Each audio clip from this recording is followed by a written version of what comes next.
And we're hot. And we're hot. And we're hot. Well, we're hot in here. We're recording hot. It's still pretty damn cold out there. Yeah, what's crazy though is I don't know if it's just an acclimation of the temperatures or whatever, but I was outside last night and it was 27 degrees, and I was like, it doesn't feel bad out here at all. But I don't know. I mean, the wind has died down, so that helps tremendously. So what is this? Episode 132, I think. So I something like that. That sounds right. We're really close, if not. Pretty sure the one in the bag at the moment is 131, so that makes this episode 132. I'm going to get thrown off by having one in the can because we always just, what's the last episode? Well, now we can't do that anymore until we get caught up. If we just acknowledge that we have one in the can, we can. Can. Can't, Dad. Guess who's here? Who's here? Guess who's here? Our guest. Well, he's not a guest. He's a guest now. Gotta speak up. I'm a guest. Hey, camera. Hey, camera guy. Caleb Wills. The only DJ Caleb. I have no idea what's going on with the bike world. I'm here for the hang, pretty much. I don't know what I'm going to be able to offer. We're back at Dusty. Three of us. We're back at Dusty Roads, which is a good place to hang on a poor weather day. Yeah, and I'll tell you this. I've driven past here a couple of times going to Tractor Supply, and Nico's been here. In fact, yesterday I happened to stir crazy again. We went to the grocery store, and he was here. So I had no doubt that Nico was going to be here today. It was like, I'm not even going to text. I'm just going to pop in. Yeah, he's holding down the fort. It was the other day we went because I was falling trees and ran out of fuel and for Paula's chainsaw. And so we had to go to Tractor Supply to get some. And doll. We ended up buying, Gage wanted another axe because the one we have is like 15 years old. It's got a plastic handle. Yeah. That's like super slick. Yeah, you got to get that ash or hickory handle. And so it ended up cracking. The old one we had ended up cracking, but we bought one from Tractor Supply. It was like $35 or whatever. Gage swung it 10 times and it broke. Broke clean at the handle, you know? The handle broke? Yeah. Was it a splitting axe or a filling axe? It was a mauling axe. Mauling axe? Splitting maul. Splitting maul? Yeah. But the wood... Too cold? The wood was too... I think it was still too green. But we went back the next day and returned it and got a upgraded axe. Got a Fisker's axe. It's all solid plastic or fiberglass construction or whatever. It's a beast of an axe. And then he split to his heart content.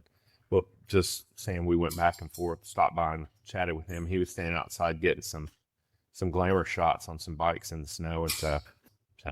So Nico, you fat biked on this this weather thing we had, huh? Fat bike and breathing out, man.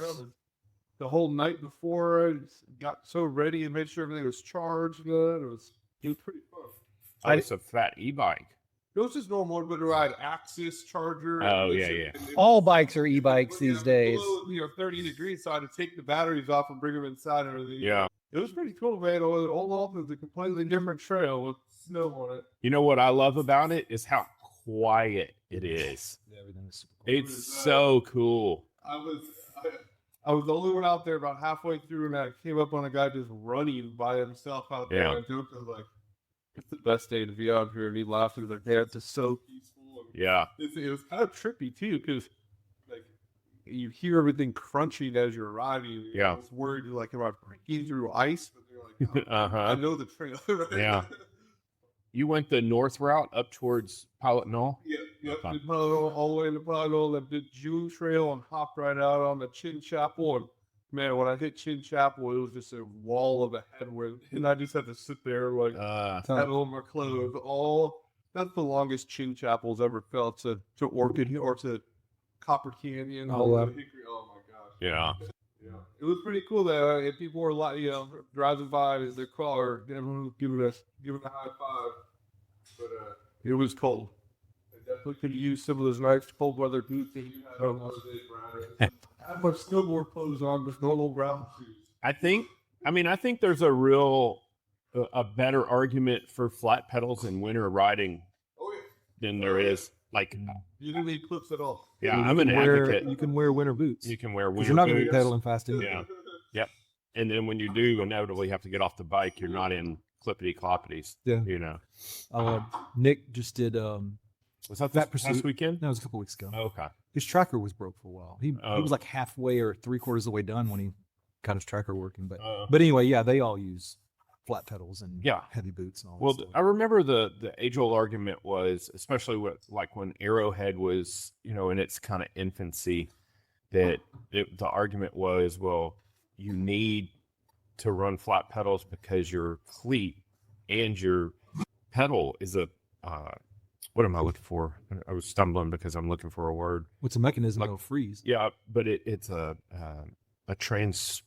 anyways, it pulls cold air into your foot. Heat sink. That's God. Thank you.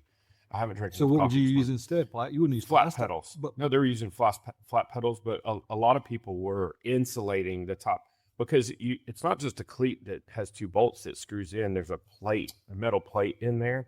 So the whole thing becomes a heat sink because the cold comes in through that hole and it transfers the cold to your foot. And over 135 miles in all that snow, and they're sub-zero temperatures a lot of the time. So that was always a debate. Like, how do you, pogies were a thing. They were still kind of not fleshed out, but I remember feet was being the big deal. People were talking double socks and wearing snow boots and, flat pedals. And then other people were talking about running, various clipless pedals and how to mitigate the temperature from coming in. So that's where I always think, like, flat pedals are a great thing in the cold weather.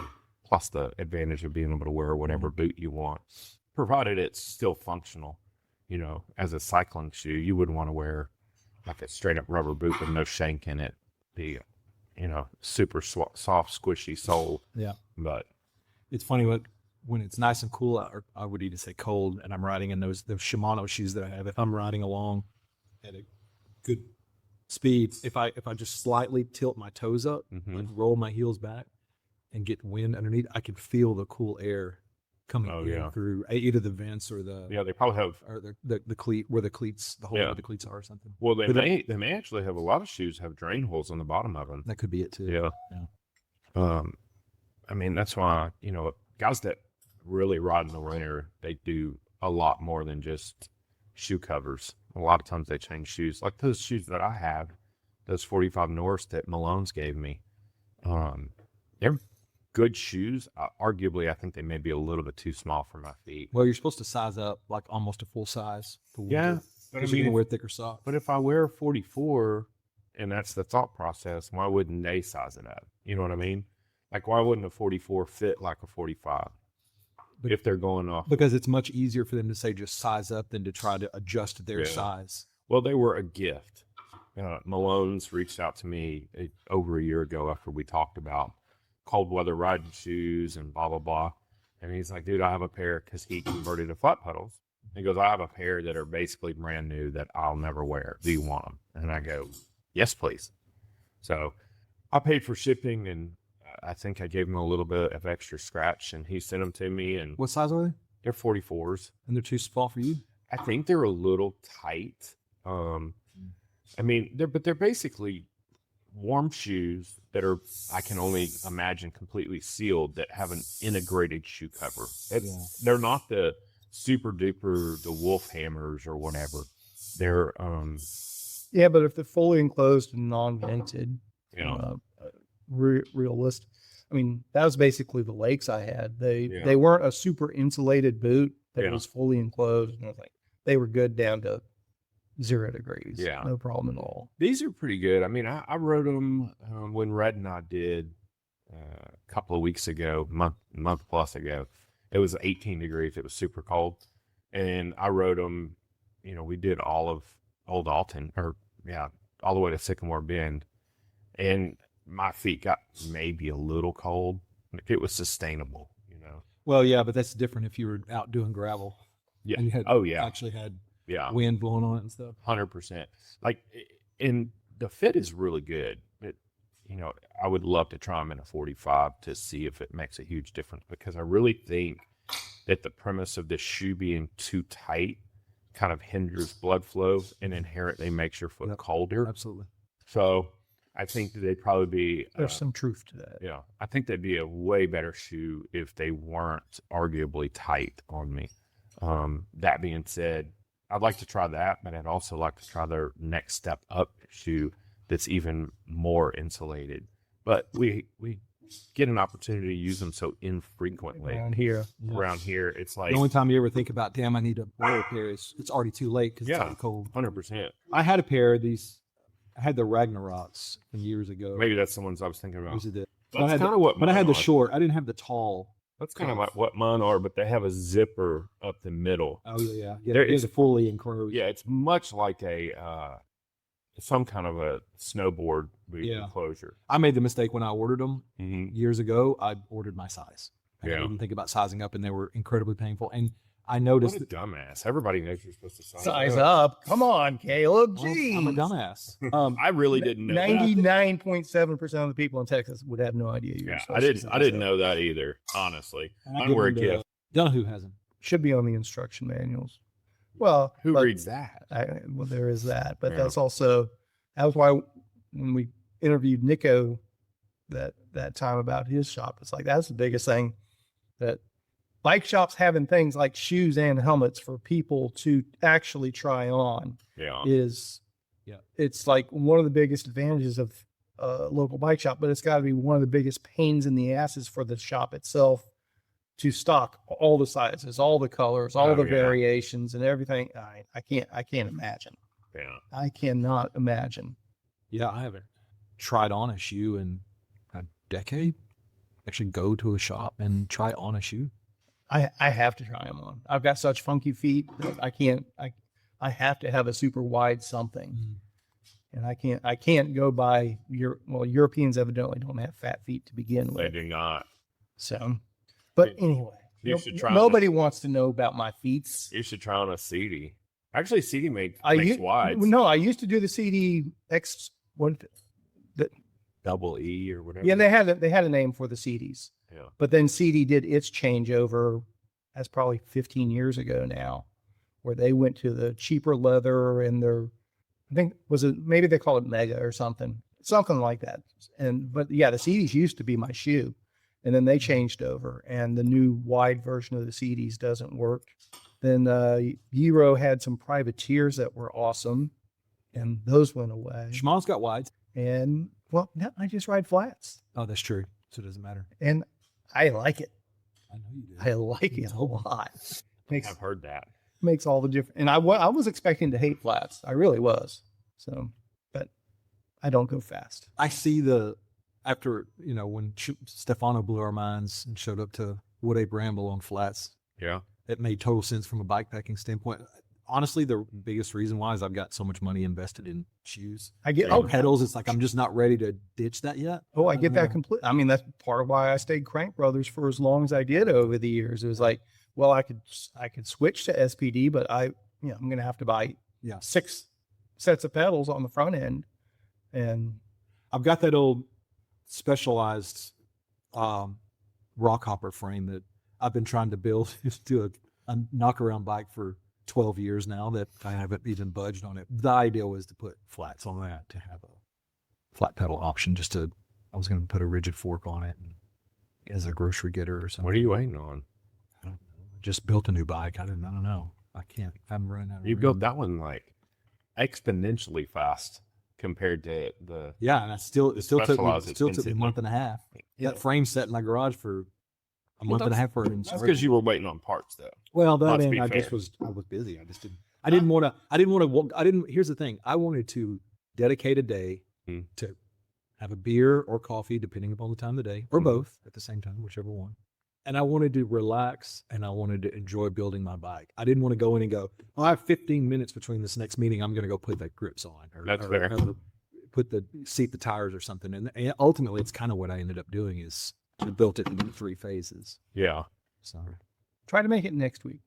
I'm embargoed until March 2nd, but I'll have something to show you guys next week that you might be interested in. Might help with the transition. from Can't say. I'm embargoed. The transition of what? Never mind. Well, we were just talking. flat. Flat pedals. No, we didn't say that. Have you noticed? I didn't know this. Hey, do you have the new Wolf Creek, Wolf Tooth SPD pedals? The ones with the adjustable Q factor?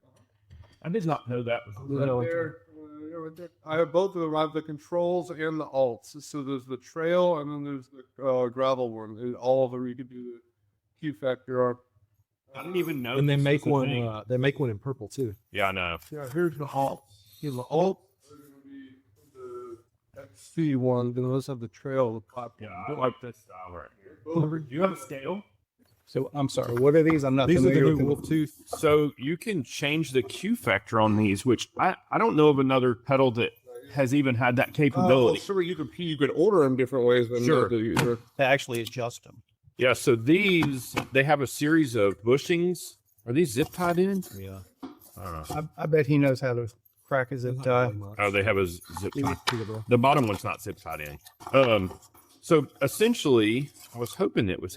Nico, I didn't rip this one while we. You're off. Your was already out. So it's got a series of bushings and bearings in here, and depending on the configuration, when you reassemble it, you can essentially extend or shorten this spindle. So I just want to see that one. Low battery. Oh, she went bye-bye. Oh, we're better.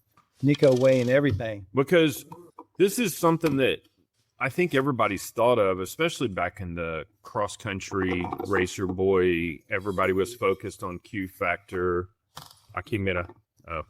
Everybody was focused on Q factor back then, and that's why people were running the titanium spindle crank brothers. It was not necessary. It was about the weight and the flashiness, but it was also about the Q factor. So it's cool that, I mean, Wolftooth makes really cool stuff anyways, and I feel like they kind of lead the charge on a lot of stuff. Let's see. This is 163 163 for one thing, and 148. 148 for the other. So not What too are the bad. difference between the two? Well, What's Caleb's versus the ones you had? This This is is a platform. It's just got a extra platform. body on it. so Okay. this is the alt and this is the control. And I'm assuming their delete is a flat pedal. It's a one-sided one. So Okay. the raciest of them, it's still an SP configuration, but it's one-sided. So Sure. like I'm sorry. What's the advantage of this one over this one? Just more contact. So this is why I run a trail style pedal. I run SPDs or Shimano's, but XT trail is because when you're running a softer platform shoe, like call it a gravel shoe or like a, Okay. you can just change Inboard, outboard. how you put everything together. But you it's have on more of your shoe making contact with the pedal, so you're less likely to get hot spots. Now, if you're running a super stiff platform, like a carbon sole or something, you're fine to run this. And I guess as a Crank Brothers guy, I mean, Yeah. you never have platform contact with Yeah. Crank Brothers. So Unless you're running the the platform's there, you don't have contact with it though. what are the They've got they had the what were they, the mallets and Yeah, the the mallets. and the candy C's. Yeah. but your shoe still contacts that. Mm-mm. The shoes at least on the spindle. Once On you the spindle, once you but clip that- it never on the Yeah, but there's platform. no platform. I mean, is 8 millimeters a big adjustment difference for yeah, Q factor? Is that yeah. very significant? Okay. Yeah. I don't know. I know Five, five is significant. Shimano's got two different. I mean, I'd say it's average, Shimano's got two different spindle lengths. Yeah. But I don't know what the difference. but you have to get into their higher end pedals in order to do that. Which these are arguably higher end pedals Yeah. too. Yeah. But just the fact that someone's What is the price point on these? well, I'm sure we could get you better pricing than this. No, 'cause no, well, MSRP. This is the SRP on the trail is $219.95, okay. and on the cross country is $219.95. Same price. So, but the versatility, 220 for adjustable Q factor, decent weight, Yeah. damn sexy looking. Yeah, It is a they're cool sexy. looking pedal. They feel cool. colors. They have colors. Oh, they Yeah. have colors Yeah. too. Yeah, I think they make all of their normal colors that they offer. You know what? There's purple and black. And I know that they have purple and black. I think there's red. I'll let you look Episode 132. I'm going to let you go ahead and look it up. Not brought to you by Wolftooth, but we would welcome the opportunity. Or at least I would. Oh, I yeah. shouldn't speak for y'all. No, I love Wolf Dudes. I have slowly Okay, acquired two colors. so much of their stuff. purple and black right now. Purple Yeah. and black. Yeah. Well, if you're going to have two Oh, colors, those are sick. Show me the delete pedals. The what? so they have control. There's the the delete. single side. Yeah, those Control, are delete. Yeah. All right, I Yeah, get it. Well, I- they're clever. the purple's damn sexy. I would build a So, bike around Brad, that. what did you say the gravel version weighed? So they're not- 163. 163. but that's for one. That's for one. One for one. Yeah. And the others were 20 grams lighter. Not quite 20 What, grams. oh, I thought 163 and 148. These were 148 a piece, and these were 163 So, a whatever. piece. So this says 217. That's a pair. Yeah. Okay. So it's 1.8.5. What? Yeah. That's light. Yeah. Single sided. Yeah. Single sided. So- These come with Shimano cleats. No, these are wolf tooth cleats. Huh. I wonder what the position. Wonder if these are like multi-release or 5 degrees. So look at this. The 10 other thing. degrees. Did you notice that you can adjust the spring. Yeah, you can Straight do that on forward every with it. Shimano pedal. You could service it too. Yeah, you can do that on Shimano No, pedals. sir. That's On XT and XTR, 100%. this is. It's on the inside like that. Mm-hmm. You want to bet me? No, it's not that I don't believe you. I want to see it seems like you don't believe him. There's a lot of doubt there. So you're saying Brad was right. Oh yeah, of course he was. He's always right. Brad's never wrong about anything. I'm not always right, but I'm never wrong. I just think that's a really cool feature, and I knew that they had released pedals, and I was arguably not interested, just because I've always been a Shimano pedal fanboy. But that's a really cool function, and I wonder if anybody else is going to follow suit, because I think I'm not the only one that doesn't realize that you can adjust Well, the Q factor. since we have a retail expert in our presence, here's my first question along those lines. So, Nico, what's the split between flats and clipless these days at the retail level? Well, mountain bike, I'd say, a lot more flats. Probably like 70% flats, bigger than mountain bike. Gravel, 80% clipped. I mean, gravel and road, you're kind of taught you have to be clipped in. So if you're starting with a flat, it's more of like a leisurely type ride. You know, a lot of these nicer flats are definitely designed for bike tattoo, trail riding, things like that. You know. Sure. So I think that there's some nice flat pedals. You definitely get grip on them. But Yeah. I think it's the mountain bike world. You see it did split, but like in road, I mean, you have to have a set of clip-ins, you know, unless you're buying like a bike to get comfortable on. You know, which at Right. that point, people buy nice mountain bike pedals and put them on their road bike. You know. I just wonder if if we're going to continue to see that trend. And so, I mean, there's already tons of boutique, high-end flat pedals out there, but I feel like the shift is, like you said, I mean, Well, but is growing. the boutique high-end flat pedals are still geared towards mountain biking, at least the ones yeah. I've experienced. It might be interesting to see somebody come out with a gravel market intended flat pedal that maybe Yeah. is a little sleeker, a little lighter, or Well, whatever. I remember when James sat me down, the same guy from Mhm. Pedaling Innovations, and gave, kind of evangelized to me about the benefits of flat pedals, and I was instantly sold. I mean, I would have joined a cult, and I feel like I kind of did. But you didn't. Yeah, I You didn't. don't ride flat pedals at all. I'm clear. However, I remember even back then, he was saying that a lot of people locally were converting to flat pedals, even for the road and for gravel rides. And that was in that area. And I'm wondering, because there's always an epicenter for something, and it takes a little bit to travel, but I'm wondering if that continued to be a trend there, or if it was just a flash in the pan, it died off.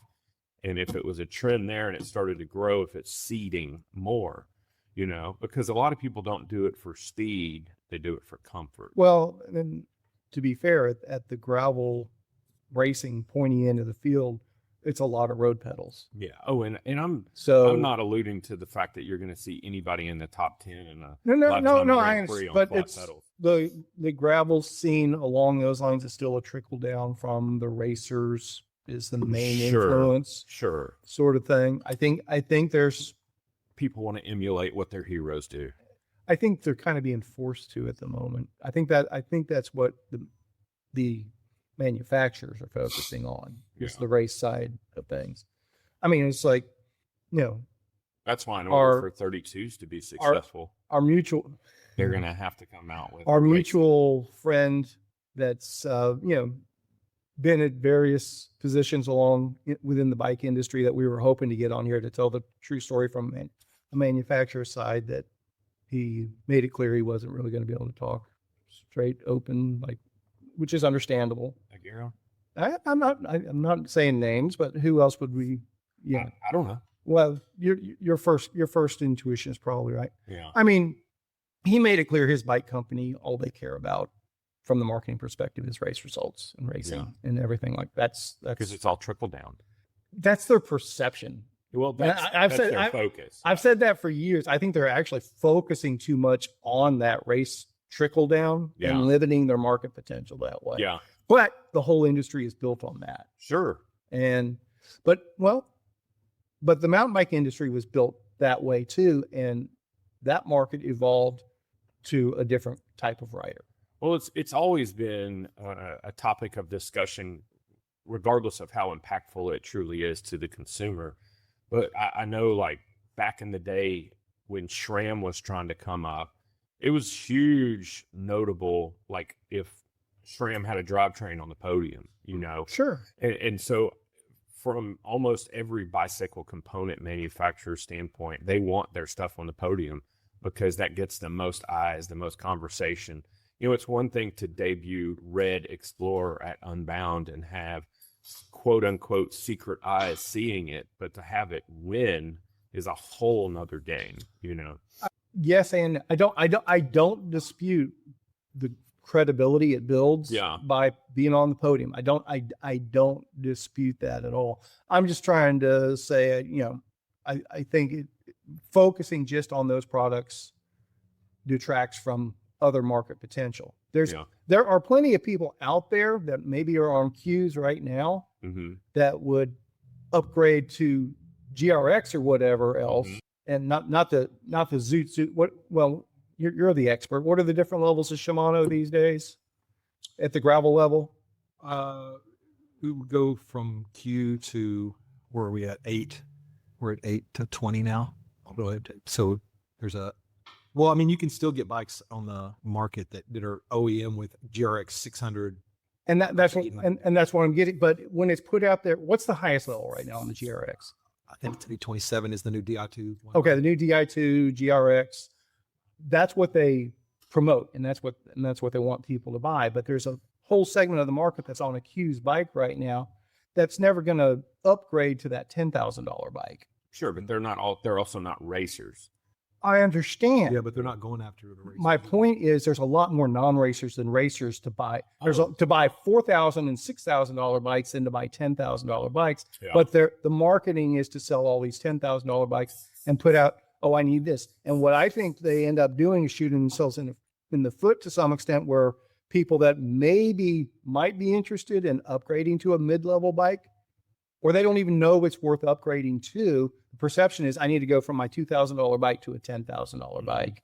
And I think there's a lot of $2,000 bike people that would be a lot happier on a $5,000 bike, but they think they need to save up for the $10,000 bike. Does that make sense? Yeah. Speaking of stuff that I haven't thought out that I just want to spitball, I think that it's an R&D kind of dog chasing its tail kind of thing. Like if they want to continue to create the most innovative products, they have to justify them at the top level, and all that stuff trickles down. So if they come out with a new product, call it GRX 820, and they sell X number of units through the publicity they get from it winning a race, it covers all of their R&D, and then they can move on to the next, so they can continue to create their ecosystem of products. Sure, for this very, very limited market. My point is, they could have, but it all trickles down to the same limited market. My whole point is they're not expanding the market. Obviously, 32 is going to just blow everything up, and the whole world's going to be on bicycles. I think the impact is a true trickle down. Like, I think if we took Shimano Q's 10 years from now, it's going to have a lot of nods from GRX 820. Okay, but you can also make the argument that Shimano Q's right now is better than 90% of the Shimano stuff 10 years ago. Right, and that's sort what sort I'm of saying. thing. It's all Which- a trickle which- down. Okay, You're but proving my point. But what is the real what is the real benefit to the rider at this point? Because we thought this stuff was Consumerism. awesome 10 years ago and made my bike riding experience top notch 10 years ago.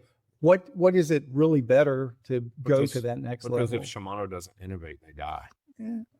Well, the whole point of cues is capability, not necessarily Yeah. on the highest. I mean, it is. And you can it is- cobble it it's- together with so much that's- stuff.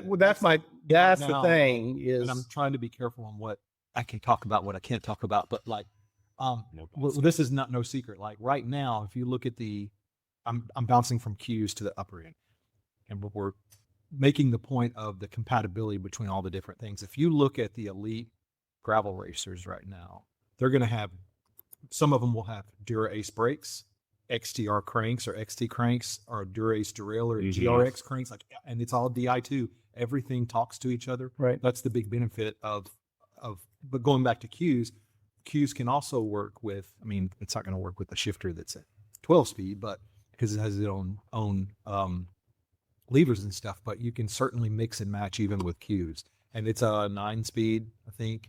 But I mean, there's people going out and doing unbound on cues, 100%. Oh, Completely capable. completely Fanta- capable. Fantastic. Completely product. capable. For its price, the capability for its price is pretty Oh, it's unbeatable. really good stuff. Yeah. It's really good stuff. But it's also my impression is they're trying to sell group sets on whole bikes. That's back in the day. Yeah, we that's we their did- biggest. we carry. did all this stuff and hey, I'm going to upgrade my drivetrain. Yeah.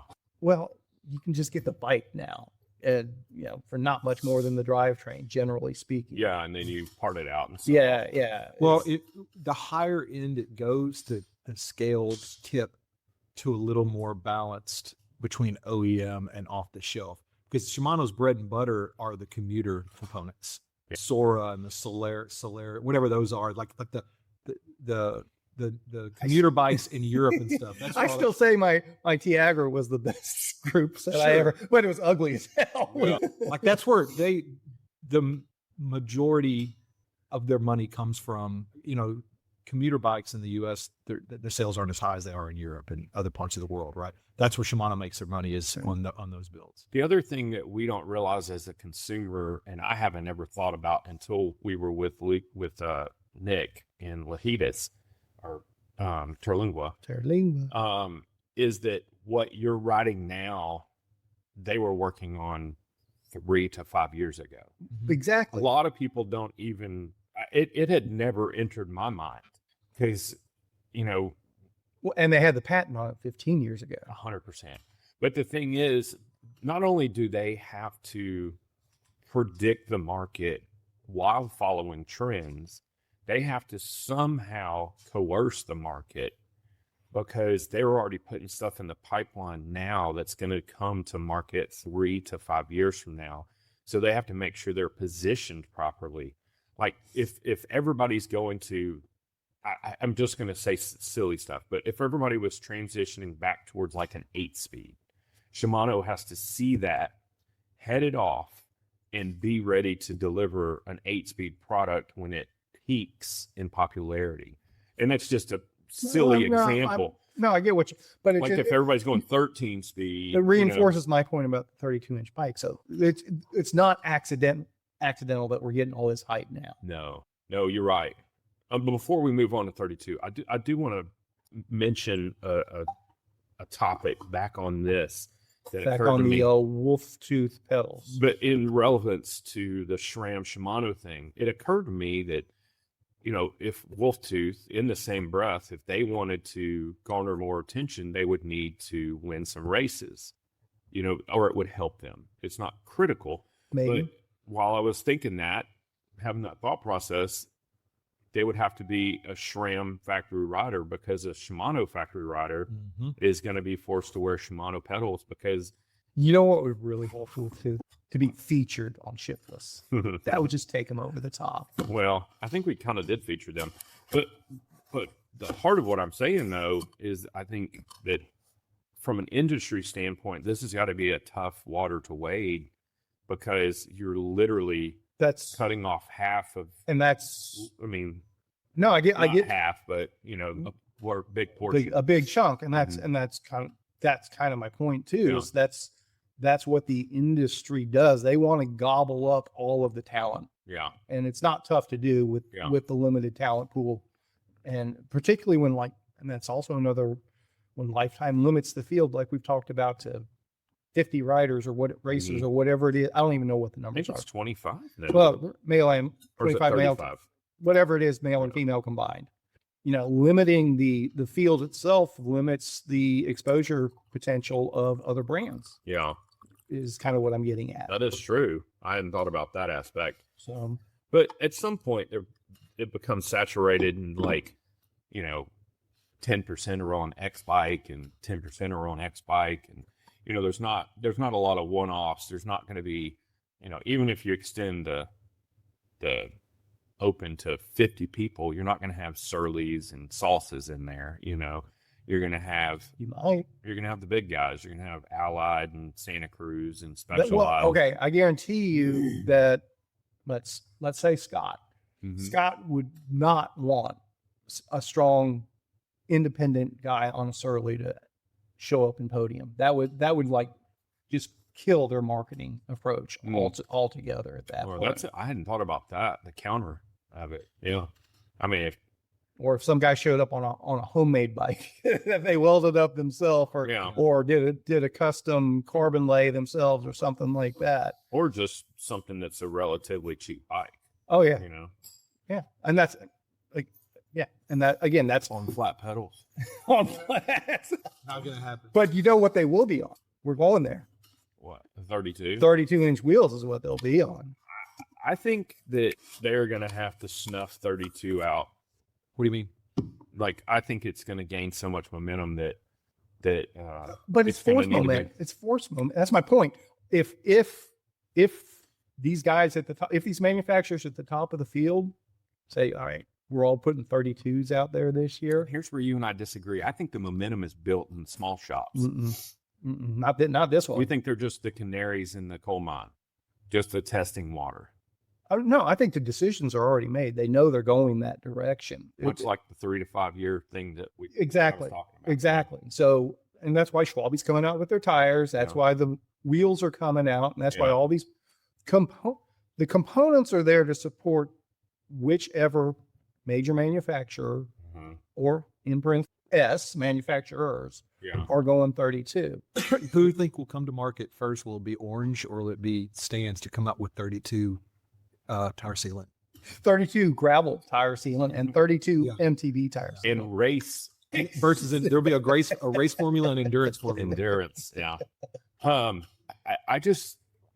I'm super interested to see, because it's only going to blow up before it either succeeds or implodes. All right. So I did you see the pathless pedal guy?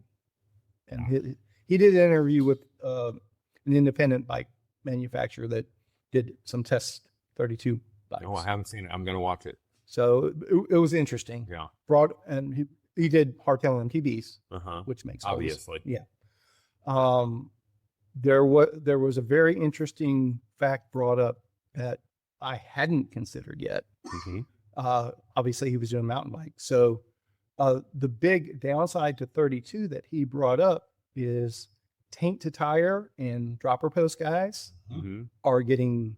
You have no choice, but you're going to get knobs up your ass because you're down in between the wheels to begin with. So if you're used to sliding your saddle back or dropping your post, So what you want to do is careful. you want to get the Hayduke. Is it the Hayduke? Which one has the longer? It's the Eskers bike that has the longer. super long, What do you call it? A mid drive? mid something. Yeah, it's like a big dummy almost. Yeah. Yeah. They have a term for it. Yeah, it's they do. a mid drive or something. I don't know why. Well, that's what it's mid. That's what something. Peterberry was on when he got here, right? Yeah. I can't remember what. You're right. I mean, but I think that's just that's a learned behavior. That's just and that's going to be a forced. Well, bike frames are going to have to adjust.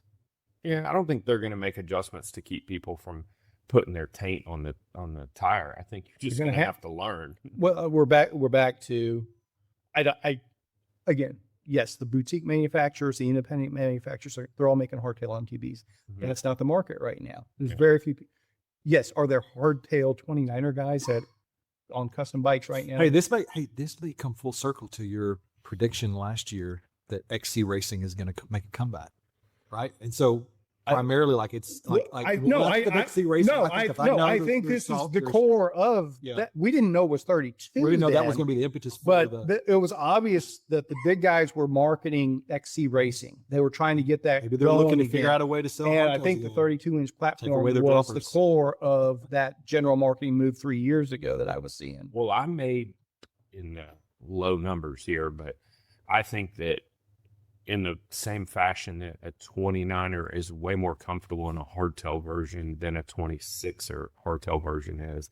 I think we're going to find similar comforts. Watch the Pathless pedal Okay, guys. I'm going to watch it. So the guy that built the bikes, What's the brand? Do you know? I can't remember. That's okay. Some West Coast independent guy. Okay. His main takeaway was the actual ideal wheel size, at least for hardtail mountain bikes, is actually in between 29 and 32. Oh, fuck me. Where he took it is it all makes sense, and we've talked about it before. It makes sense for true sizing of bikes, where if you're a tall guy, the 32-inch wheel makes, with proper geometry and a properly built frame. So it's all proportionate. It's proportionate. Yeah. That's where the real value is. But like someone that's 5'7", 5'8" can benefit on a 29er versus a 26er. Yes. So, but that's that wheel size. It fits that body type. And that's what. So 29 is 5'9" and below. 29 makes sense. 5'10" to 6 foot. 29, 32 gets iffy. 6 foot and up. 32 makes more sense. And that's what he was saying. The actual ideal size is the 30 and a half or whatever it was, because that covers the broadest range of 5'8" to 6'2", which is the majority of the male mountain bikers. But think about the benefit of the tire size and the frame to the person, the physical, because if you want a 29er, then you have to get into if you're short, you have to get into a smaller frame, but it's the same. Like if you look at someone shorter and then you look at Adam, who's on an XL, they're still on the same wheel size, and you have a bike frame that has to retrofit itself around. Yeah. You're limited by the platform. Yes. Yeah. So one of my favorite bikes I ever owned was my Slate, and I talk about it. I've said it 100 times. But the biggest issue with the Slate, it was on 650B, and I didn't know how to articulate it. But the one thing I didn't feel on it was I felt a little compressed, even though I was on a large bike frame. But it just felt. It was great on the trail because it was super maneuverable, and then it was very fast and twitchy. But man, if they had made that bike with, which they kind of do now with the lefty on the top stone, but it's still not the same geometry. But I think where the big benefit is it's just another way that you can maximize your riding experience, not just in your bike frame size, but also in your wheel. So bigger guys are going to be, taller guys are going to be able to go get an extra large bike frame and put 32s on it, and it's going to feel amazing as opposed to a 29er. But I would never expect someone who's 5'5" or 5'6" to be on a medium frame or a small frame with 32s. That doesn't make any sense. That's what they're getting at. I mean, I still remember the first time I got on a 29er, I was like, even though it wasn't my bike, it wasn't set up for me, anything, I finally felt like this. But again, that wheel size was much closer to the ideal for 5'8" to 6'2" riders. It's right here. But closer than 26, right? Yeah. An upgrade. I'll watch the video, but does it talk about the difference in power needed, the two amount of torque that you need? Are we going to see bikes that have slightly smaller gearing or bigger gears to make the difference? The guy that I've been reading his blog, Dickie, Rich Dillon is his name. He built up a Vasago 32-inch, and he's a single speeder. I mean, he's a badass single speeder out of North Carolina. I've raced with him a couple of times. I was on the same course as him. So back his head. I saw him at the start line. But he's a notorious single speeder, does big, long 100-mile stuff. One of his conversations in his blog was, and Kevin and I discussed this, but when you transition from like 26 to 29, the gearing changes on single speed, and much like that, the transition from 29 to 32. And he didn't call it in a ratio standpoint, but he said basically it's 2 more gears on the rear. Mm-hmm. So if you're running like a 3218, you'd go to like a 3220. Yeah. So it makes sense. I mean, so the long format answer is yes, you do have to put more torque and run a slightly smaller gearing ratio, but you're getting equal rotations out of that tire theoretically. I mean, I have to go to Sheldon Brown's gear calculator and put it all in, but I would imagine that even with a 3220 or somewhere comparable, you're going to be, for your crank rotation, for your chain ring rotation, you're going to be getting the same amount of rotations out of your rear wheel, the same amount of travel, that is. Because if you think about it, gear inches. Yeah, one rotation of a 32-inch wheel, like if you go valve stem down to valve stem down, you're going to travel further than you did with a 29-inch full rotation. It would stand to reason that if you're using, and I may be thinking about this exactly backwards, but I think I'm thinking about it right. If you're using the exact same torque and you're spinning that wheel, then it's going to even out. Yeah. Almost. Interesting. I mean, the main ones were the rollover advantage is a real thing. Sure. The traction on climbs is a real thing. The slower turning on tight single track is a real thing. Yeah. And that's where he got into it. It's like, and it was more the handling aspect of it was why ultimately on a mountain bike. Yeah. Ultimately on a mountain bike on single track, the right proportion frame and wheel size is going to be best for most riders. Obviously, if you're always climbing or you're always descending, there's varieties in that. But from a cross, and he kept talking about 32 makes sense for cross country. It makes sense for traditional endurance cross country and cross country racing. That isn't really a thing right now. Yeah. And that goes back to, I'm telling you, they've been talking about it for they've been laying the seeds to push XC mountain biking as their next big push. I think it makes the global more sense mountain bike cabal. I think it makes more sense from a gravel standpoint. How? Is because faster? So in the same sense that so all of the same things that he mentioned, traction, comfort, footprint, security, all these things make sense and translate to gravel, but you're also going to be able to run a higher pressure and still get as good of a footprint. You're going to have, I would think, less prone to flats because you have more volume.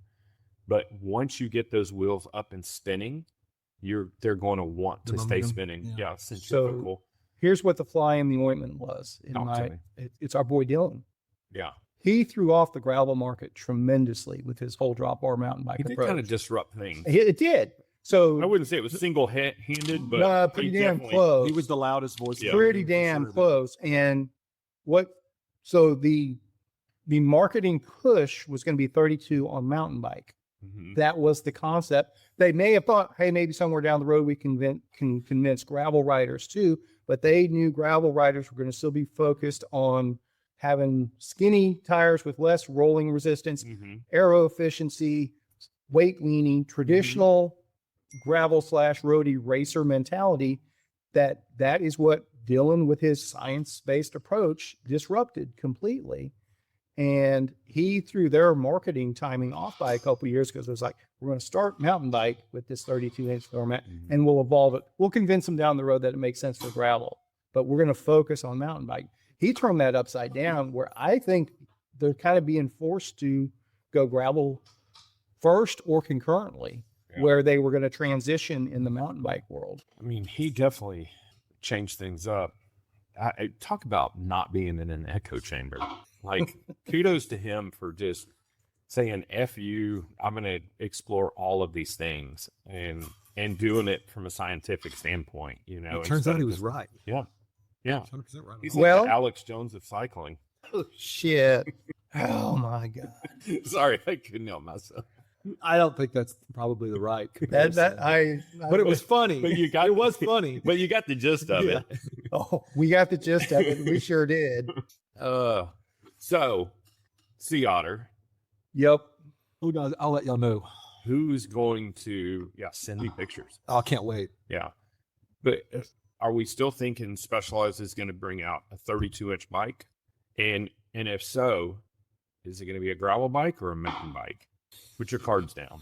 I'm gonna say mountain bike. I think so too. I'm gonna say mountain bike again because from years ago, that was where the focus was for the 32-inch wheel in development. This new bike, so the gravel side of it kind of came on the Here's my question. outside of the planned time schedule. Here's my question. What is selling more bikes right now? Gravel or mountain bike? Gravel right now. Then I'm going to say they're going to have a gravel bike. I think they're going to follow the market. They do, but that's why they haven't had the development time for the gravel bike. They haven't had the 5 years to develop that 32-inch gravel bike yet. Yeah, but I think there's less concerns with developing a gravel bike than there is with developing a mountain. So I think my guess is the big reveal at Sea Otter will be the Specialized 32-inch mountain bike. They will allude to a 32-inch gravel bike just around the corner, but you will see other manufacturers with 32-inch base gravel bikes. That's my guess. Before Specialized. Is that what you're saying? Oh, you're saying other manufacturers will have gravel bikes at Sea Otter? That are 32. Okay. And Specialized is going to focus on mountain bike 32. Again, They will only have a gravel bike if they have a mountain bike. I'm saying what Specialized has had in development for the past 5 years has been a 32-inch mountain bike. They've only been developing the 32-inch gravel bike for a year. So they're not going to be able to deliver. Sounds like he knows. I'm staying out of this conversation. No, this is my logic that I'm working. I want you guys to write down all your predictions, and so I can have a bingo card when I go. All right, 32-inch mountain bikes will be at Sea Otter. Yeah. Sorry, 32-inch mountain bikes will be at Sea Otter From major brands. from major brands. or brand. That's okay. You guys are gonna have to be. That's not a fun bingo card. I need a little no. more specific. We're walking Top through. three. Top three. Well, major brands are Trek, Specialized, Giant. Okay. Yeah. Okay. Nothing else is a major brand. Okay. Is there? No, I agree. Cannondale. They're They're not top three anymore. volume. They're not up there. No, I would say they're probably a solid 4, 5.5, 4, 4.5. 5-ish. Yeah. Who's in front of them as far as just units sold? Probably. What do you think, That's Nico? Nico, who do you think the top five? Overall mountain bike in? Well, Yeah. Canyon will be in front of Oh, Cannondale? Canyon will be in front of Canyon. especially international.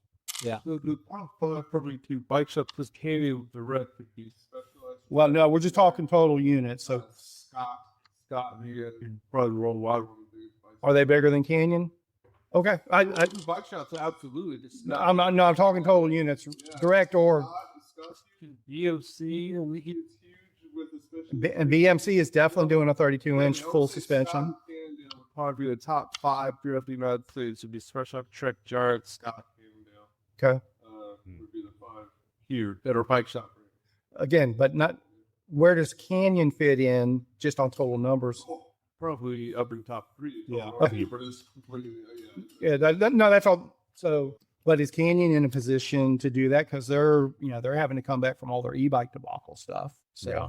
I think there's certain brands that aren't first to rush with product, and Shimano comes to mind as well. But when they do come to market with it, it's proper. oh, that I agree Mhm. completely. This first generation of 32-inch mountain bikes are not going to be on the mark. No, I'll put that on my bingo card right now. but they will be more on mark than the first generation of 29ers. I don't disagree with that at all. It'll be interesting to see. I didn't know that Merida, they manufacture Specialized. That's Specialized. I did not know that. Look at this. Many of these companies. $4 billion. Talking about, I'll read these to you, Kevin. Okay. So, can you not read in my ear? Can you do this? Can you internally read? Look, I'm still transitioning. Greg, I haven't legalized his- silencers in the state. You can If his lips aren't moving, he's not Suppressor. thinking. suppressor. That's true. But what's crazy is I was always corrected going, no, it's a suppressor, not a silencer. But now everybody calls them silencers. Because they don't technically make it silent. I think that's a manufacturing marketing. I thought suppressor was just for the flash and silencer was for the report. I don't know. I But skipped now- that class in my clandestine dark arts class. Okay, so this says this is Claude telling me this, so take it with a grain of salt. Taiwan is the largest globally at 2.8 billion units or dollars? dollars revenue, approximate revenue. Okay. And this even says there's a caveat here. It says is like You This is said good. Taiwan, but it's giant. giant Taiwan. Yeah. Did I'm he say talking about- giant? He said Taiwan. I'm sorry. Yeah. I'm Giant is the brand. Sorry. I'm Okay. sorry. I'm clarifying for No, those no, that no, are You're just right. listening. Right. Giant's top of the heap. I meant to include the country of That's fair. where the headquarters are. So giant in Taiwan is 2.0, let's call it a 2.9, almost 3 billion. Yeah. Trek, obviously USA, 1 billion plus, but it owns 22% of the US market share. And then you have Specialized, which is in USA right at 1 billion. And then Merida in Taiwan is 800 million plus, but also has a asterisk that includes Specialized. But I don't know. So you can compile that with specialized numbers. For Yeah. total market share. Yeah. But here's Um, the interesting part. Oh, check this out. Cannondale, Cervelo, Santa Cruz. That's Yeah. all. That's all under It's on pond. Longer Pond. So Yeah. so we would have to ask it to What was the country of origin? Netherlands. Scott is privately held, so they're not disclosing. So Yeah. and Pond is not disclosing. Canyon out of Germany is 500 million. The direct consumer model. But read this. Listen to this part. A few caveats. These companies are private, so exact revenue figures aren't public. So it's speculating. Also, Giant and Shimano. listen to this. Republic. Also, Shimano dwarfs everyone. Yeah. At 4 billion Yeah. plus Yeah, yeah. components only. It says plus or minus 4 billion. No, it says approximately. That's approximately. Oh, is it? Yeah. Oh, shit. My bad. You're right. I'm wrong. No, and that's. I mean, Not surprising. But I wonder where SRAM falls in there. not even close. But I understand, but in the same way that Shimano is equipping all kinds of fleet bikes. That's and- the thing. and floor That's the bikes. difference is when we're I mean, share 'em. when we talk about bikes on the podcast, we're thinking higher, medium to higher end, like the kind of stuff that Yeah. we ride. I, Right. I have to keep Millions reinforcing of bikes. our echo chamber is Tiny, a tiny portion of the Tiny, market. tiny. Anybody listening to this podcast Yeah. is not the general Yeah. cycling industry target.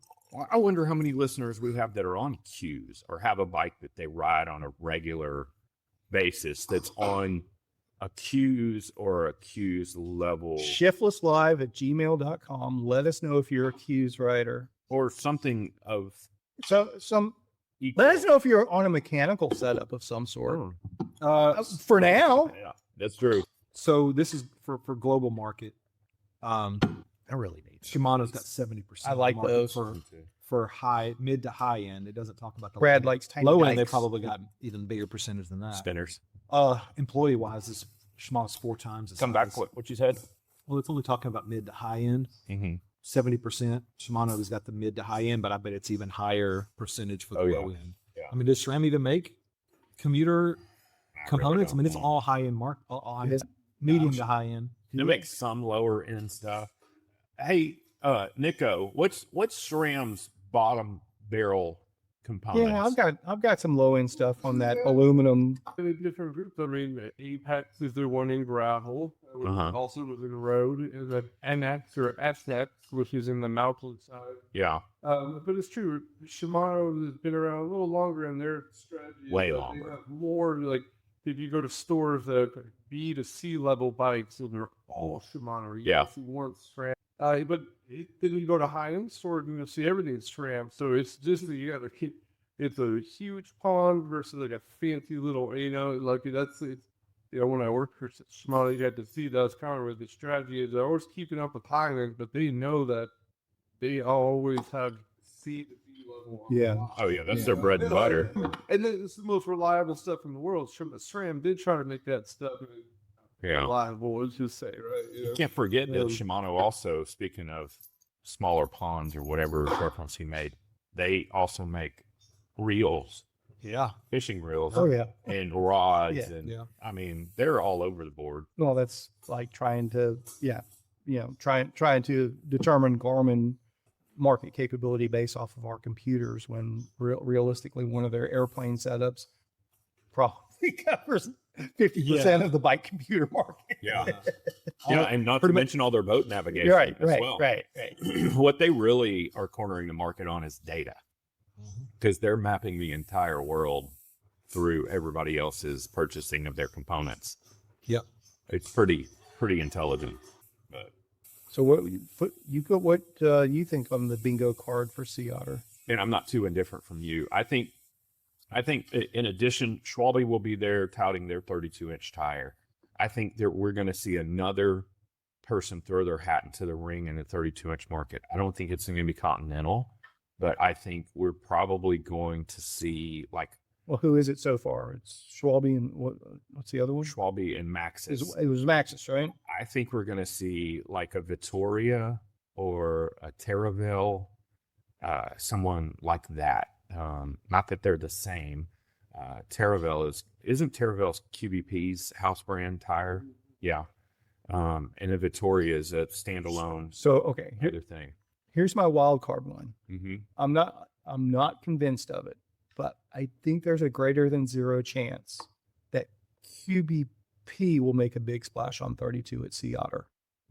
Not necessarily with I think the infrastructure is going to be not one of the with biggest. actual product on site. They might do like have their concept stuff or the prototypes or whatever, like they did with their e-bikes a couple years ago when those came out. They showed up at Sea Otter with this is what our e-bike's gonna be like.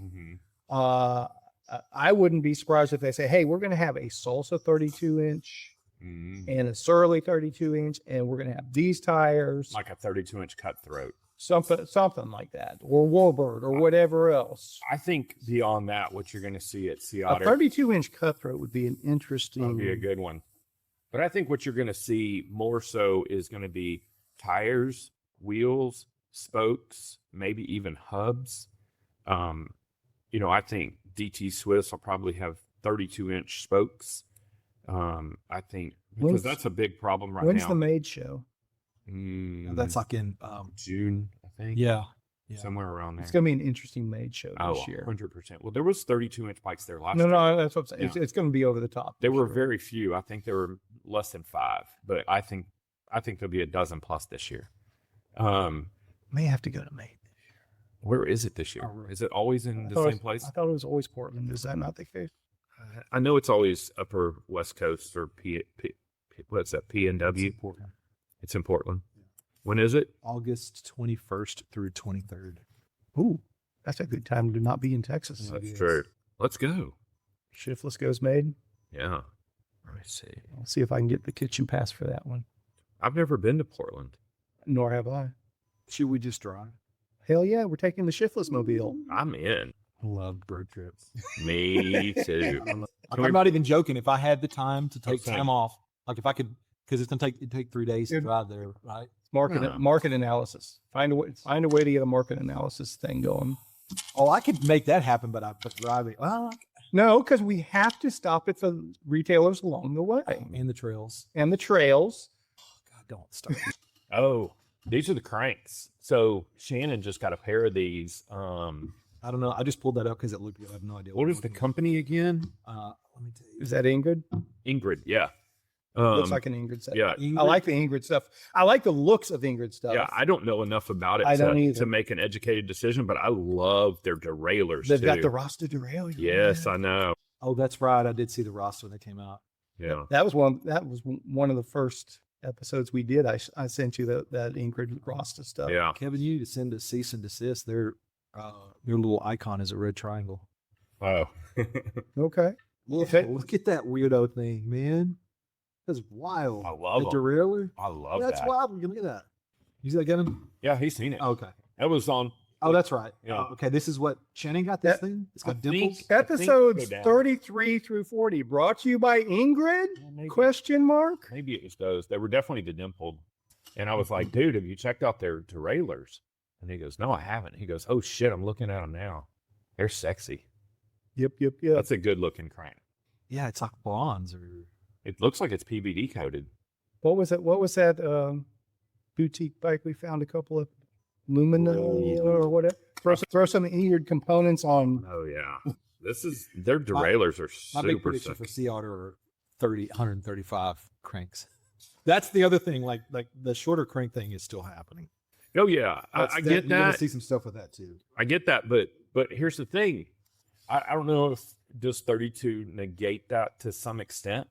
Like, are people going to kind of traction backwards? Like, if I was riding a mountain bike and I was on 160s, am I gonna think, oh, I probably want to go back to a 170 for a little bit more leverage, or has that conversation already been snuffed out, where people aren't equating leverage to Well, I crank mean, width that part of anymore? it's already snuffed out. Yeah. People are not equating leverage to Which doesn't efficiency. doesn't make sense to me. It's not efficiency. It's but- power, but it's not efficiency. And that's everything's about efficiency now. And I think a lot of people are saying that from an aero perspective, it makes sense, but also from just a range of movement, like knee pain and stuff, shorter circles, tighter circles are supposed to be better, more beneficial. Supposedly. I don't know. I'm still I got understand. 180s on my But we're- single speed. So, but we're back in the realm of the reality is 90% of the bicycle riders out there, even though they get the stuff in their head that they're all about the efficiency and the grams and everything like that, Mhm. it's not really doing anything for their riding at that point. They're never going to be the pointy end of the field. Will they finish? Say it to my face. You're never going to be at the pointy end of the field. Son of a bitch. I look at it this way. Is it really an advantage to finish a glorious ride 3 minutes quicker? Or would you rather enjoy it for that extra 3 minutes? Well, since I'm not going to be at the pointy end of the stick, who gives a shit? Well, that's my point, though. Those that aren't do give a shit, and they really shouldn't be. Oh, I agree. You know me. I'm not scared to go. What's down this road? Let's go see. Exactly. Yeah. Nothing wrong with those that are truly at the pointy end of the field and need to be as efficient as that. Makes all the sense in the world to me when you are at that level. But it's not that new set of cranks that's going to take you from mid pack to front of the pack. Can we talk to Dylan Johnson again? I would love to. Do you have his contact anymore? I Can you do. reach out to him? I could. I want to know what he has to say. How long till Sea Otter? It's April. April. We got plenty of time. We're not going to ask him to, give up industry secrets or anything. No, I agree. But I know he has multiple opinions, and I would love to hear his unadulterated, uncut words on the drop bar bike situation, the evolution of 32, like his standpoint on mountain bike versus gravel, where it's going to be more beneficial, gearing, crank length. I think you're right. I think that there's not going to be any reversion on that. But I would love to hear, I'm sure he has some aero standpoint on 32 versus 29. I'm sure he has some tire thoughts, wider versus narrower, hiding it in the aero position, all of those things. I'm sure that he has already been down the rabbit hole and can take us to some alleys we haven't even contemplated. I'd be thoroughly interested in hearing any and everything he would like to share. I am texting him now. Because I think, once again, he is not going to be in alignment with the majority of the people that are shoving stuff down our throat. And he's going to be thinking about it from a logical application standpoint, marginal gains, his marginal gains. And he may just say, I think they're stupid, which I would still like to hear why he says that, if that's the case, Understood. Or he may say it's going to completely change cycling. Either way, I want to hear what he has to say. Is that good enough? That's what I'm going to send him. I need to loop sock. Yeah, 100%. All right. Sent. We'll see what he comes back with. We may have to road trip to North Carolina though. I don't know that we can get him down here anytime soon. I can think of other reasons to go to North Carolina. I can as well. Yeah. Bones is there. I bet I could hook up with Rich Dillon as well. We could chat with him. He's on a 32 right now, the Visago, and he's in North Carolina. All sorts of reasons to go to North Carolina. Yeah, I'm supposed to meet with the Malone sometime too. So Yeah. that would work. That would work. What else is new and exciting, Caleb? You're the industry insider here. Let your shit fly, man. You don't have embargoes or anything, do you? Oh my gosh! Of course he does. New one yesterday. No, I can't. I got some I can tell you. Thank you for putting a tire width mandate on the drop bar race. We didn't. Why? It was the biggest. You'll have to listen to episode did. 131 when it's not out yet. It's not out yet. So we sat down with Austin, and we had our own opinions, and we kind of spitballed it together, and we were in agreement Okay. that because we started by what is the definition? How are we defining a drop bar mountain bike? Right. And so we started with, of course, it has to have drop bars. Yeah. It has to have drop bar style shifters and brakes. Proper drop bars, not corner No. bars. Yeah, not Of course, the corner first bars. question I get is corner bars allowed? Yeah. So that's why we defined it from the drivetrain: drop bar shifters, drop bar brakes. No flat bar conversion to drop You guys bar. had all this on their podcast. I listened to it last night. That Not the newest one. not the with newest Austin. one. Oh, correct. Okay. That was the one where we were sitting in the driveway. Yeah, we spitballing. roughed out what you're talking about. Okay. Yeah. And then we presented that concept to Austin. And Austin had a very good point. It'll be more interesting if we don't limit tire sizes, because there's going to be benefits and detriments. Detriments. Yeah. I'll go with Detribucci. I like I like attributes. But I like attributes. there's going to be pros and cons to choosing a narrow tire and using On that trail, Provider. Yeah. I agree. My argument was based on the last time you had a drop bar category, which was the Halloween race at Irwin.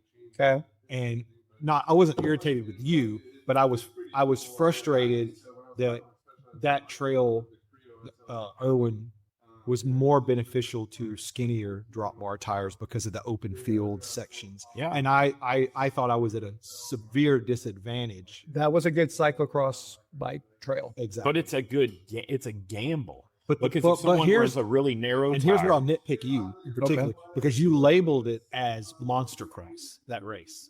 You didn't label it as and I know I'm getting to semantics, and this is friendly banter here. You Well, know I that. get- I love to do it. It's all good.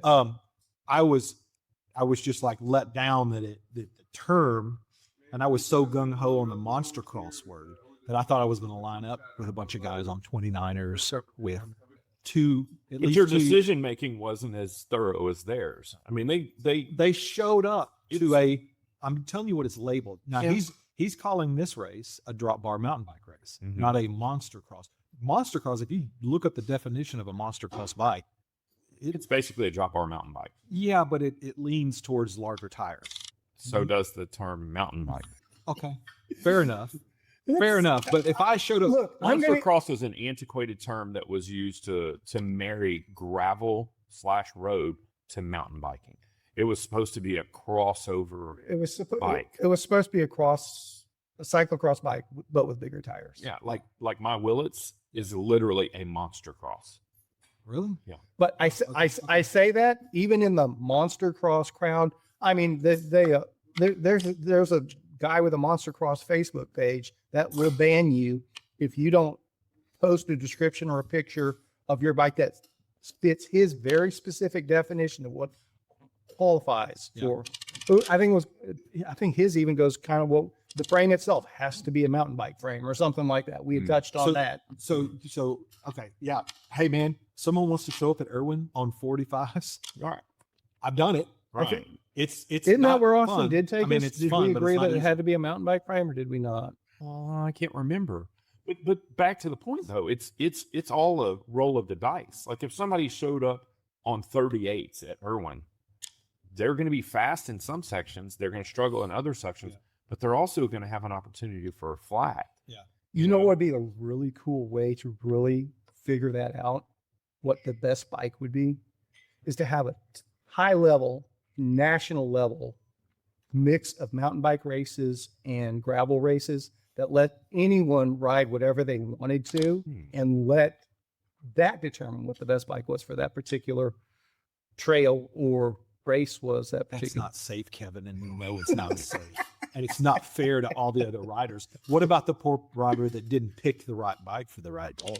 Dude, I'm telling you, Got to be equal here. Got to be even. but that's where we came down to on the what are we calling the triple? Oh, the Trinity Trio. The Trinity Trio. So it really comes down to tire decision is going to make or break you. That one's even more of an issue than Right, because because now you're talking about all the connector pieces, the individual trails, durability versus speed versus comfort versus, ability to navigate some technical sections. So tire deliberation is going to be a real thing, kind of like real for revenge. You want a tire that can handle the trail. You want a tire that will handle the green belt. You want a tire that's going to do well on the horse trail. You've got to weigh your options, As the, what you call it, the trifecta? Trinity Trio. Trio. Is that a race or an event? Yes. Well, no, I mean, is it If you're at the pointy end of the stick, Well, it's you a do race. sometimes you have things that aren't technically races. I'm asking you. This will be open to Club Spinistry members only. Okay. If somebody happens to finish it in the top 3, they might get special recognition. Okay. It's always a race when you're at the front. That's true. Doesn't matter if it's a group ride Yeah. or Oh, yeah. a no drop ride. Doesn't matter.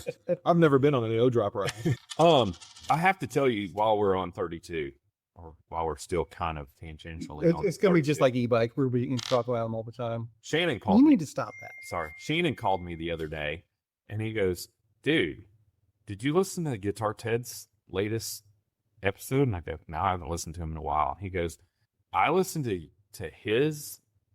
I listened to y'all's podcast when y'all were talking about 32, and then it automatically started Guitar Ted's new one. And he goes, "It sounds like y'all listened to his podcast and then did your podcast, or he listened to y'all's podcast and then did his podcast." They were coincidentally recorded on the same day. Yeah. And he goes, "It was almost verbatim." I wouldn't go that. There were lots of similarities Yeah. in points, but I told him, I told Shannon ultimately, I said, "We've been in this game for equal amount of time." I said, when I talked to him when we did the podcast was the first time I've ever chatted with him. right. And I felt like we were on the same page on everything. And I said, so it would make sense that we had the same opinions and Yep. same forecasts and There- everything else. Lots of commonalities Yeah. in logic. Hell, we could both be wrong now. Oh, there's no doubt about that. And yeah. I mean, Dave, the guy that does it with Guitar Ted, he texted me.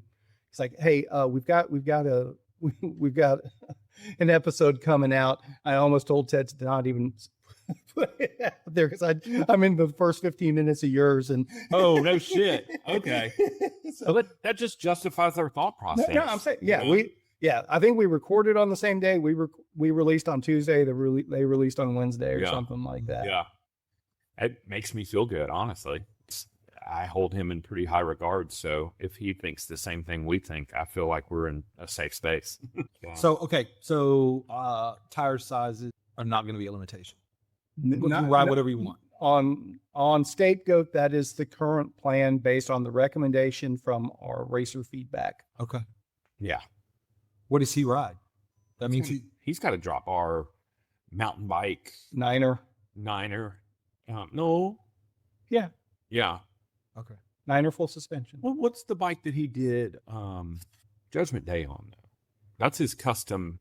That's also a drop bar mountain bike. He can run 2.0s on it. Maybe. I can't remember what. 2.2s, maybe 2.0. Maybe I'm remembering wrong. Yeah, but he also has a Niner. Maybe the Niner's just his regular mountain bike then. Hell, I can't. I don't can't. know. Are you going to? He's got something in Yeah. mind for something else. Yeah, though. but I'm not going to be at the pointy end of the stick. I'll never be at the pointy end of the stick. Yeah. So we don't have a date for Scapegoat yet. That's also going to be in Austin's court. He's going to get back to us, and we're targeting June Yeah.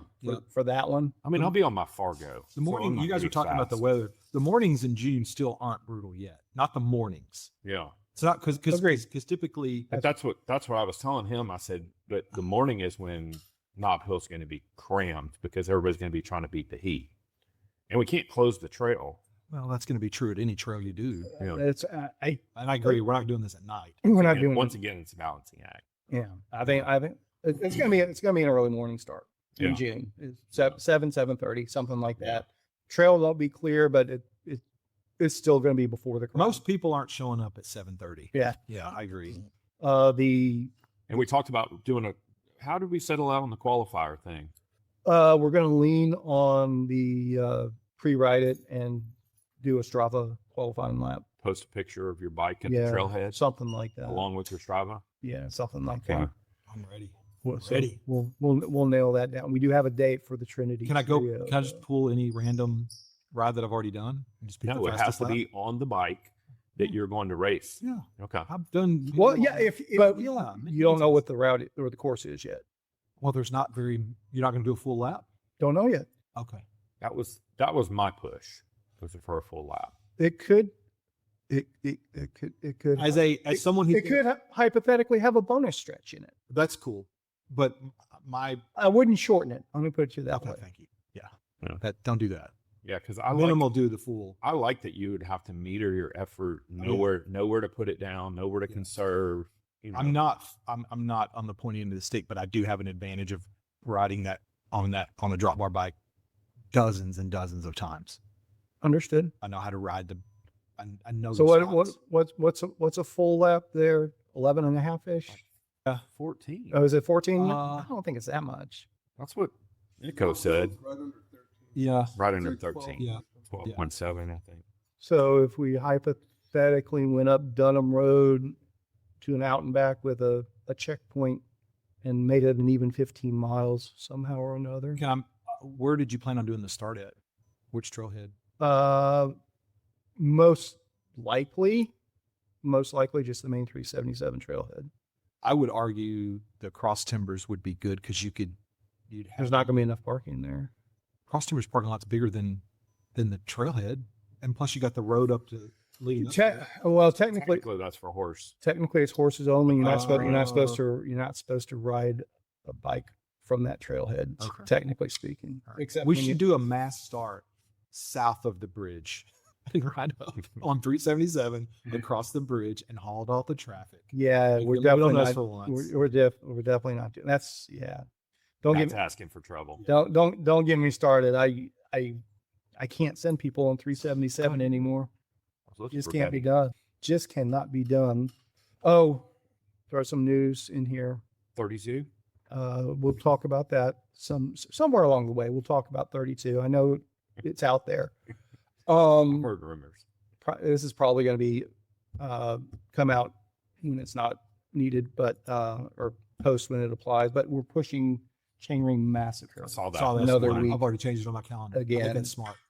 gonna be I know I'm going to get a close. little bit of pushback, but the reality is, who really wants to ride their bike when it's 20 degrees don't. outside? I don't. I've done it plenty of times. I don't need to do it in normal life. I'm not scared. If I get enough pushback, I will. If a group wants to meet me up in Gainesville Saturday morning, they can go up there when it's 20 degrees, and I'll go out in front of them with a water jug, and they can Frozen water jug. They can go out and lay it down, and I'll put a wreath over somebody at the end of it. But we're pushing to the 7. This will be my first 100-mile or 75 miles. I think I'm going to stay out and do an extra 25. Make it a hundy. Do it my first 100 on single speed. Okay. I might actually. I'll be able to make that. What do you got going this weekend? Anything? Nothing that I have planned. I'm sure my wife has plans for me. Understood. She's been, man, I've been honeydewed to death. I haven't seen my wife in 2.5 weeks. It's the longest we've ever been apart. She's been stuck in Baton Rouge. Baton Rouge? Sorry to hear that. She's heading out in about 20 minutes, probably. Well, hopefully the roads get a lot better. Yeah, I mean, the goal for today is to at least get to Tyler. She has to stay with my parents. That's fine, but Yeah. she's getting closer. Yeah. Heard that. Good deal. Safe travels, Kay. Safe travels. Shall we give Nico his shot back? Yeah. So he can turn on his tunes. He needs to listen to some emo music. How about you, Nico? Has anybody told you anything about 32-inch yet on the down low? We need to get his hot take on 32. Period. I thought we kind of did. It's not hidden. I mean, 32, like, there's a few brands. I mean, you saw BOC actually have a 32. They're one of the first brands that did it in the World Cup this past season. Yeah. You're going to probably see it pushed, in my opinion, a lot bigger in Europe really quicker than the States just because it is that angle. But yeah, there's sport companies, there's tires, there's rims, so it's there. Who's a fork company? Everybody's running an Envy carbon fork with a 470 axle crown. I want to say it was a year ago. There's a DT Swedish or Manitou. It was on BMC's bike. They ran at World Cup. No way. You look that one up. There's tidbits about it. I can't remember who the brand is. Now, but I do see the application of like 32-inch like bike packing bikes like Fargos and ultra endurance racing. But I think it's going to happen in more of the European brands before you see it in ours. But we'll see what happens. It's already there. I mean, yeah, you know, I mean, the tires have been made, the wheels have been made. Right. If you see it on the internet, you see a bunch of these, like, you know, newer named brands, like 32-inch in full production. There's a few of them, and they're all European-based brands, but there's full-on production 32-inch mountain bikes out there floating around, yeah. Yeah, I think it's cool for the taller riders, for the bigger riders, for the if you want to be their footprint. People see it before. Like, there was always weird bikes being made throughout the year. You saw 32, 36-inch wheels, right? It was goofy. I think the 32 was obviously going to hang around for a little bit. He had proven that it's very race proven. We'll see how it is. It's going to be interesting. It's going to be very interesting. Yeah, so it's like, all right, 32-inch and everything will be digital. We'll just be driving monster trucks. I'm down for it. Our trails are perfect. I have 32-inch wheels jamming around North Shore. That's awesome. I keep thinking I'm going to try electronic, and then it's like, nope. I'm gonna stay mechanical. So I know I'm probably not going to go 32 either. I'm going to be the curmudgeon going forward. I'm going to go. You're the perpetual late adopter, anyways. No, that's not true. 100% true. Or if something's fringe, you're on it, like a Brompton. And true N+1. Okay. As opposed to marginal gains, it's a paradigm shift. Yeah, I'm telling you, I'm super excited about not owning a 32, but riding a 32. Here's where I would, and I'm not pretending I'm against the 32-inch concept at all. I'm actually quite the opposite. If it gets people back to cross-country racing, and that does become a thing, I'm all for it. If cross-country comes back like it used to be, do you see people on 29ers having a definite disadvantage to the 32? Ooh, there's so many variables there. I still don't know how 32 is going to flesh out. I'm gonna say no for the first iteration. I think it's not going to be the geometry and tire and wheel issues that 29er was. Right. But it's going to take a couple years for them to fine tune it. There's still going to be a learning curve. Yeah. Definitely going to be a learning curve From a production standpoint and from a rider standpoint. I think it's also going to be very, very trail dependent. For example, North Texas tree gate type trails, 29ers almost always going to still be the advantage. Yeah, whipping around tight tree gates and turns. But that's what they used to say about 26. Like, has anyone talked about the handle? Yeah. It's a little slow.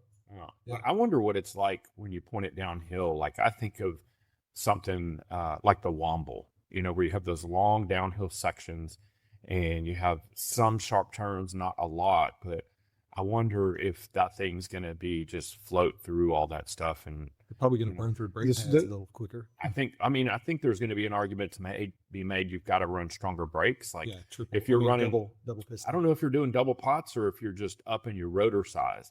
Like I normally run a 180, 160 on most of my mountain bikes, 180 up front, 160 out back, just the way I've always done. So I wonder if maybe you're going to want to go from, to a 200, 180 setup, or, whatever your current setup is, if you're just going to go up another 20 millimeters in brake. I think, and maybe I'm just trying to create my own hopes into a self-fulfilling prophecy. I think it's going to be a natural fit for the endurance mountain biker, where it's ultimately for 4 to 6 hours or more. Yeah. It's a more comfortable ride that beats you up less. Yeah. Where you're not just burning it through every damn turn that you can where you're trying to set a pace. Here's a suspension company I'm not heard of. Intend announces 32-inch Samurai XC and 32-inch Edge Enduro forks. And this is an inverted fork. Okay. And I'm still saying lefty. that's a lot of leverage out there. That's what they said way back when. What if they make it a righty? But then look at this. This is a e-bike with the fork on the front. It's a 32-inch front and a 27.5 rear. That's kind of ugly. If that's just me. It's a super mullet. That's kind of ugly. All right, let's wrap it up so Nico can get back to work. All right. Shout out to these dogs. Yeah. Some of the best shop dogs. Betty and Bomber. Where's your bone? Where's your bone? Go ride your bike. Go ride your bikes.